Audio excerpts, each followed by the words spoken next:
What's up, y'all? Up here in the mountains today. Supposed to be at the gun range way back that way, but there's a bunch of people there, and I need to check a couple of rifles before a deer hunt this weekend. But in the meantime, while I'm waiting on them to clear out of the gun range, there's a creek that runs a long ways that way and a long ways that way, and I have caught some pretty good smallmouth out of it, and just about any other kind of like little panfish. And I kind of walked it a little bit already, and I think I've seen some trout, which they may not have been. I couldn't really tell. The water's probably a little bit too warm for the trout right now, but who knows? I've seen them up here mid-spring. But anyway, this water is super clear, so I'm going to get some extra long leader tied on, some fluorocarbon, and start tossing around some like hellgrammites and small crawls and stuff like that, see if I can catch something. Stay tuned.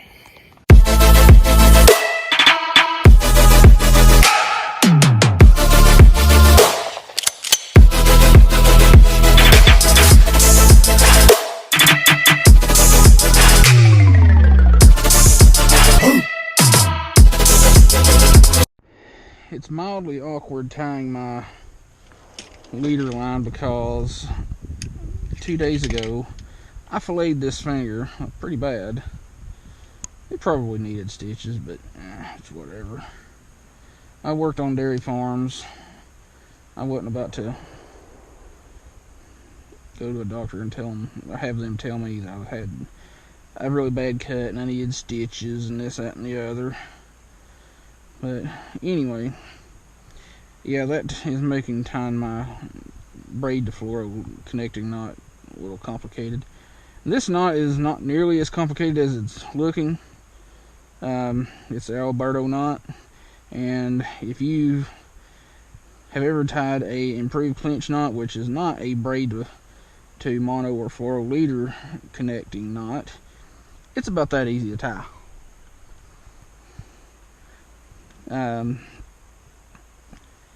Easier to tie than the double uni knot, which is what I used to use to connect braid to mono or fluorocarbon or whatever.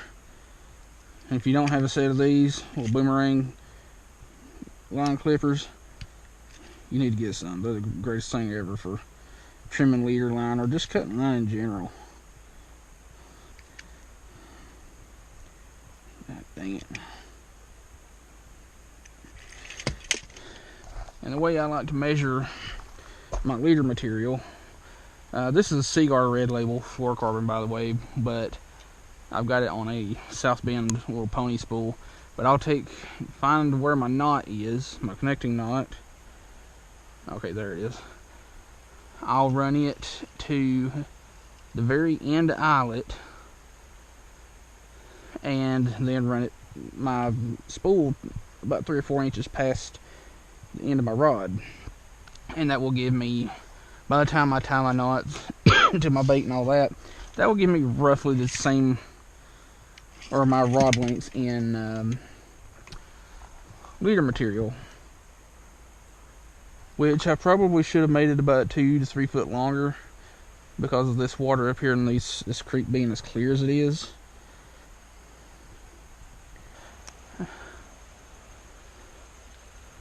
I think I've seen a couple of fish jump down that way. I think there might be some trout down there. What I got? What does I got? A very ambitious little bluegill.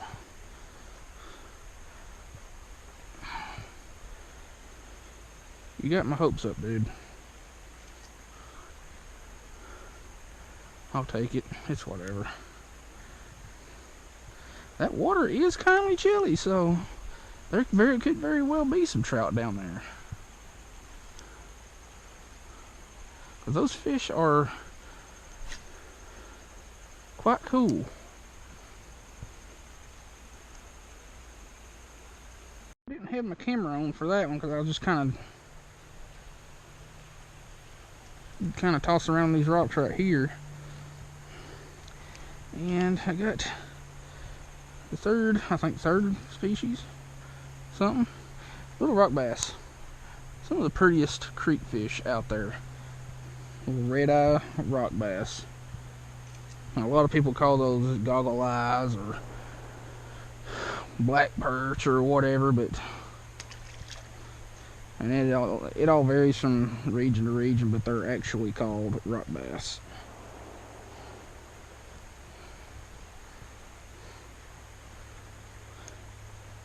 Now, where's that little smallmouth at?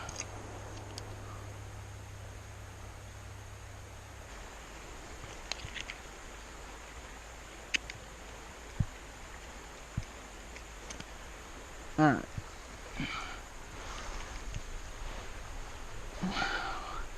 What time is it? 2:12. Get my line untangled from this stupid bush. It's being so rude that it just has to grab all my stuff.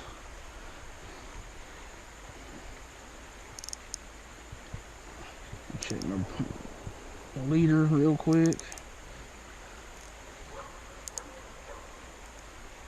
Anyway, we're gonna give it till 2:20 and see how many fish we can catch on this trout magnet. And there's one.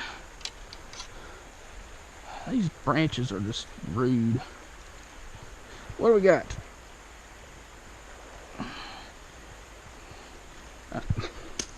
Well, I didn't mean to slam you on the ground like that because I was trying to take a picture, but it was a little rock bass.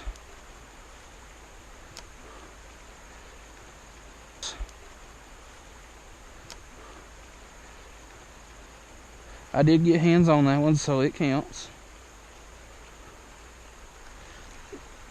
What do we got? That one just, it neeked up on it.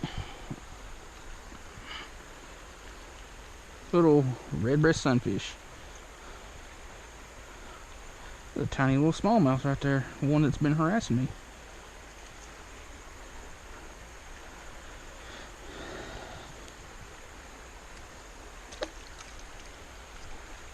Seriously? Got a ton of shiners right there. Wonder if I could drop it down in there and get one of them to eat it. Oh, one of them did. It just didn't get the hook.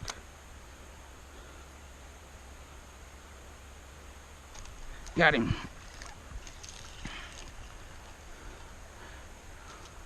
I got him. Actually, that's not a shiner. That is a creek chub. Chill out, home slice. Actually, as slimy as you are, I want to get a picture before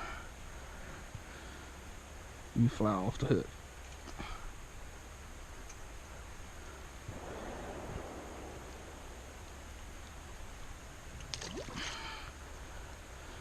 You would have been great smallmouth bait in another spot that I like to fish from time to time. Got him. Another creek chub.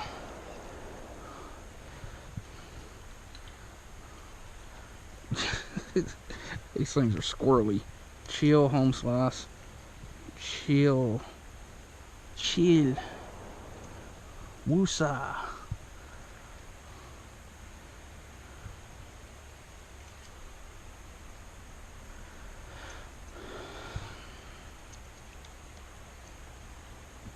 Chill, I'm gonna get you all. Actually, I pierced your nose.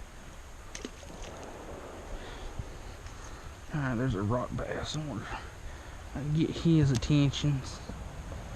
No, actually, that ain't a rock bass. That's just a really small smallmouth.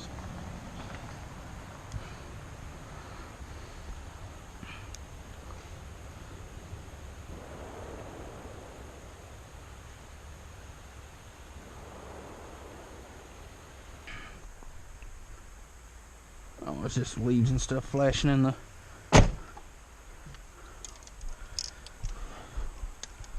the shadows. I thought something was down yonder.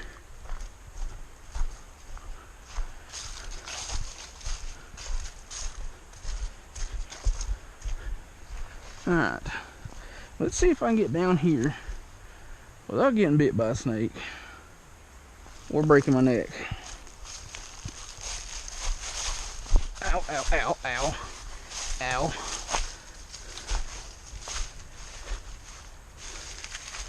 Everything is still sore from scouting the other day.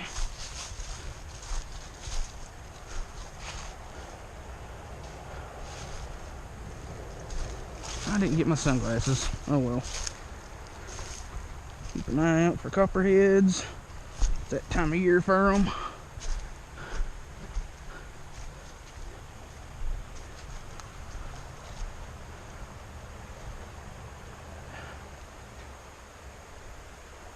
And I already don't see anything swimming around in this right here. Ow.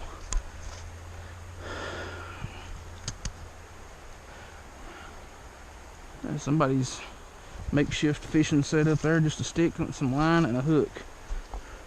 Really, that's all you need, and really that's all you use now is a stick, some line, and a hook. That was not far enough. Itty bitty little bluegill followed it out.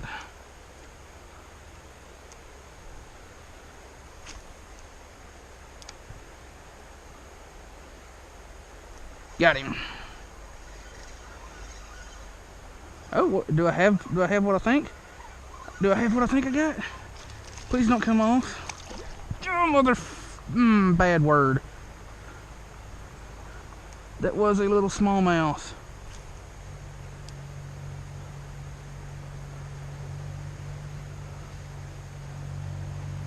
Oh God, that makes me so mad. I ain't caught a smallmouth in forever.